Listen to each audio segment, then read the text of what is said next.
ఇప్పుడు ల్యాడిలండి. ఆ ల్యాడిల్‌కి పైన ఏంటంటే సీల్‌దా ఉండి లోపట బ్రిక్స్ చేయాల. అది ఆర్‌ఈడీ డిపార్ట్‌మెంట్‌ది. ఆ బ్రిక్సే నాసిరకం క్వాలిటీ. ఆ బ్రిక్స్ అన్నది ఎప్పుడంటే బ్రిక్స్ సరిగ్గా చేయకపోతే ఆ బ్రిక్స్‌లో కూడా రకరకాల కెమికల్స్ ఫార్మ్ అయి ఉంటాయి కదా! ఆ కెమికల్ గ్యాస్‌లన్నీ ఫార్మ్ అయిపోతాయి. అక్కడ సరైనటువంటి ఇది విధానం లేదు. ఫెర్రోఎల్ఎస్ లేదు. అందులో కోక్ డస్ట్ ఏస్తారు. అది సరైనది కాదు. ఈరోజు కోకో వేసి రకరకాల బాధల్లో ఉంది. ఈ విధంగా చేసి మొత్తం మీద కుమ్మక్కయిపోయి కాంట్రాక్టర్లు, అక్కడ ఉన్నటువంటి కొద్దిమంది అధికారులు కుమ్మక్కయిపోయి ఈరోజు చేసిన పనిది.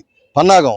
ఎవరైతే మంచిగా అధికారులు ఉన్నారో వాళ్ళు చెప్పిన సూచనలు ఎవరిని పరిగణలోకి తీసుకోరు. ఎవరైతే కార్మిక సంఘాలు చెప్పారో అది చెప్పిన పరిగణలోకి తీసుకోరు. ఈరోజు ఐఎన్టీసీ లాంటి సంస్థలన్నీ అనేక సందర్భాల్లో ఇటు గవర్నమెంట్‌కి, ఇటు మేనేజ్మెంట్‌కి అనేకమైన కాగితాలు పంపిస్తే ఇంతవరకు కూడా దిక్కుముక్కు లేదు. మేము కలుస్తామని చెప్పేటువంటి కేంద్ర సెక్రటరీని కలిసి జరుగుతున్నటువంటి ఇబ్బందులు చెప్తామని చెప్పి పట్టించుకోలేదు. ప్రధానమంత్రి కార్యాలయానికి అనేక రకాల విజ్ఞప్తులు పంపించాం. అక్కడి నుంచి ఏమి లేదు.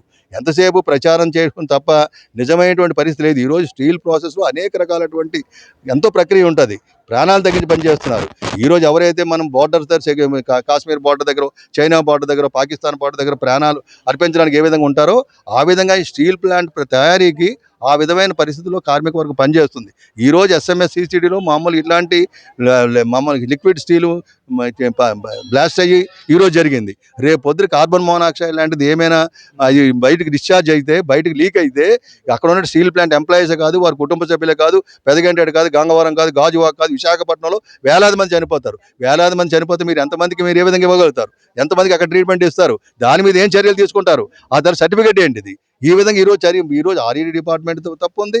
ఎవరైతే మెటీరియల్స్ ప్రొక్యూర్మెంట్ ఏదో ఉందో వాళ్ళు తప్పు ఉంది. ల్యాబ్ వాళ్ళు ఎవరైతే సర్టిఫై చేస్తారో వాళ్ళు తప్పు ఉంది. అలాగే సీల్ మెల్టింగ్ షాప్లో ఎవరైతే చర్యలు వాళ్ళది తప్పు ఉంది. ఈ విధంగా అన్నిటికంటే వెళ్తే తప్పులు చేయించేది ఎవడు? ఆ పైన కూర్చుంటాడు ఒకడు. ఆ పైన కూర్చున్నటువంటి సెక్రటరీ ఇస్తాడు. ఆ సెక్రటరీకి ఎవరు చెప్తాడు? ప్రైమ్ మినిస్టర్ ఆఫీస్లో ఉన్నట్టు చెప్తాడు. ఆ ప్రైమ్ మినిస్టర్ ఎవరు చెప్తాడు? ప్రైమ్ మినిస్టర్ ఆయన ఎవరో అమిత్ షా గారు ఆయన స్విచ్ చేస్తే ఆయన పరిగెడతాడు. ఆయన ఎవరు చేస్తాడు? అదాని, అంబానీ లేదా జందాలు ఇట్లాంటి వాళ్ళకి ఇచ్చేయాలని చెప్పి ప్రయత్నం చేస్తున్నారు. ఎవరైనా మాట్లాడితే వాళ్ళు అటు ఇటు భయభరం చేస్తారు. మేమైతే ఖచ్చితంగా లేదు, ఒక పారదర్శకత నిజాయితీగా పనిచేస్తున్నారు అందరికీ కూడా. ఈరోజు కార్మిక సంఘాలను విస్మరించారు. కార్మిక వర్గం తాలూకు మనోభావాలను లెక్కలో తీసుకోలేదు. ఇప్పటి నుంచి చెప్తున్న పనిచేసి గ్రాస్ రూట్లో పనిచేస్తున్న వర్కర్ చెప్తున్నటువంటి అభిప్రాయాలు తీసుకోవాలని చేశారు. ఒకప్పుడు బ్లాస్ట్ ఫర్నెస్ ఎవరో చాలామంది రష్యా నుంచి ఇంజనీర్లు తీసుకొచ్చారు. అయ్యప్పరాడు గారు చనిపోయాడు.